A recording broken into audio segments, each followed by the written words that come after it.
very special guest I hasten to add. He travelled up in the car with us, didn't he, as well? Jack Dawling, known to many from the South China Morning Post. Jack, great to see you here. Of course, you wouldn't have missed this for the world, would you? Oh, no, absolutely not. I mean, it's at least the rain stayed away this morning. We got all the internationals working. I saw California Spangle had a nice little gate trial this morning. So, yeah, all is well, Nick. Okay, let's have a quick overview then of said meeting. Now, obviously, we've spoken to Greg Carpenter at length about the Japanese, and Matty Plales touched upon them as well. Let's go from more of a local perspective with you. Now, obviously, there are the established champions, Golden 60s, Romantic Warriors, etc. But what about these 4-year-olds, Jack? Obviously, you've been very keen on a very special one who won the Derby. How's he going to fare on Sunday? Let's start with him, Massive Sovereign.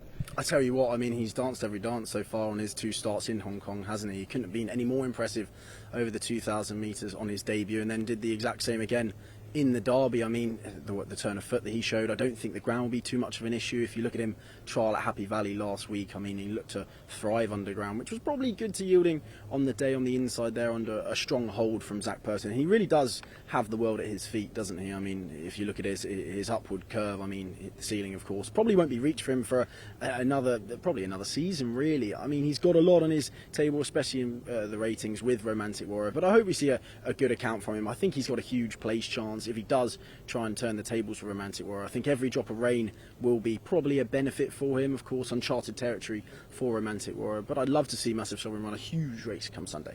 Talking of that Derby, of course, Galaxy Patch. Now, I mean, he potentially has the world at his feet, doesn't he, really? He's obviously going to go in a different direction to the Cup, of course, but what about him? I mean, he's a horse, Jack, who I don't think any of us really know what his best trip is or where the ceiling of his ability lies. Yeah, that's the thing, Nick. He's as versatile as they come. I mean, I wouldn't have even been surprised to see him run in the sprint, to be honest. I mean, he's got that turn of foot. He's a little bit keen as well. He seemed to settle in the Derby, but of course they went a pretty decent clip early there. The ground was rattling fast, so it'd be interesting to see how he settles in the mile. I still think there's a little bit of a question mark there. Is he going to sit nice towards the rear of the field there and hope to use that turn of foot? Is it going to be blunted on the ground come Sunday? It's interesting, but I think he is probably, bar Massive Sovereign, of course it's easy to say the 1-2 in the Derby, but he is definitely the most exciting 4-year-old, bar Massive Sovereign. He's got the world at his feet. He's very versatile with regards to trip. It'd be interesting to see what his best trip is. I mean, it wouldn't be surprised if he's a California Spangle in a couple of years to come, mixing between these top level group ones, both sprints and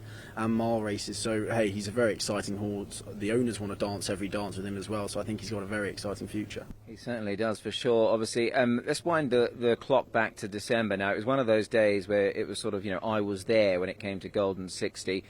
He's had a little bit of a setback. He's back on track now. We're going to see him on Sunday. I mean, what about the fairy tale? I mean, he's won the last 3 runnings of this mile.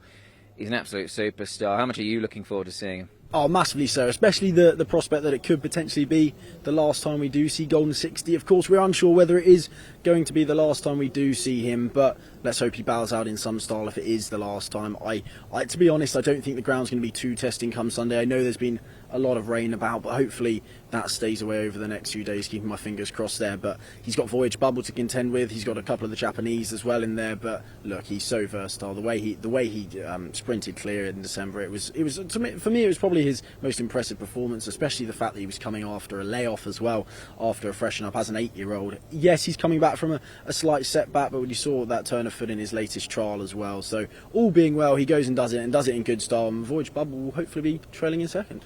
You're a man who always likes to find one out of the box, a little bit left of field. Is there any horse on Sunday's programme, whether it be local or international? We've got some of the Japanese runners there on screen, of course, and they'll come over in their droves as always. Is there any horse that you think might just cause a little bit of an upset, possibly?